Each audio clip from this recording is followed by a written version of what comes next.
আলু পটল কেটে রাখা হয়েছে, আলু পটলের তরকারি। এখানে নুন হলুদ দেওয়া হয়েছে আর সোমবারে জিরা সম্বার দেওয়া হয়েছে তেলের মধ্যে, এবং পটলগুলোকে ভাজা হবে।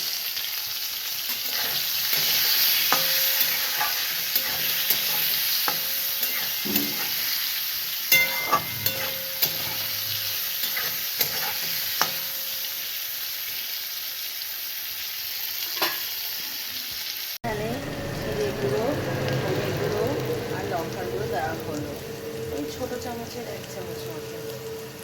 লঙ্কার গুঁড়ো বদলে কাঁচা লঙ্কাও দেওয়া যেত। এখানে কষানোর জন্য একটু জল দেওয়া হলো, ভালো করে কষানো হবে।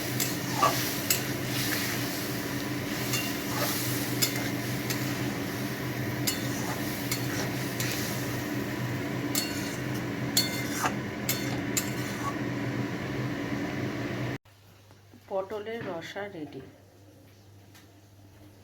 এটা শুকনো শুকনো করা যায়, একটু ঝোল ঝোলও করা যায়।